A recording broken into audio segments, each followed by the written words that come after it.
Couple of semi-finals all done and dusted then in the Champions League, and that is Milan going through to play either Inter or Benfica, and Real Madrid looking like a repeat of last year's semi-final against Manchester City. And in the end, comfy for both of the teams today, Real Madrid and Milan.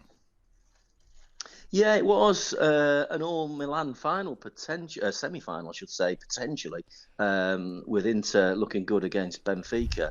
But yeah, in some ways, I thought that Real Madrid would always come through against Chelsea, especially after that strong 2-0 victory in the first leg. And Chelsea have got so many problems. I think it's 30 years since they last lost 4 games in a row. So horrendous problems for Chelsea. Obviously, Frank Lampard only there in temporary charge.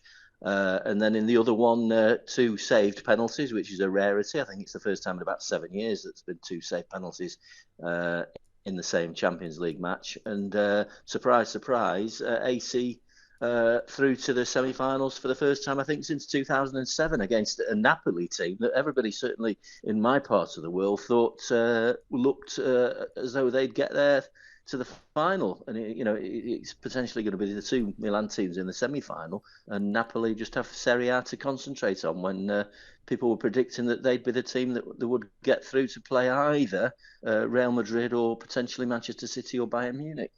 Yeah, look, this is a Napoli side, people, that are 18 or 19 or something ridiculous like that, points clear of Serie A. It's just a procession now to the title. But a couple of weeks ago, they entertained Milan at home. They lost 4-0 in that game. And obviously that gave Milan the kind of confidence to go, hey, look, I mean, we can't obviously chase them for the title, but on a one-off basis or a two-legged semi-final, we can certainly get their measure. And they did it. They did it, yeah, and they've got, the youngster Brahim Diaz, who I remember seeing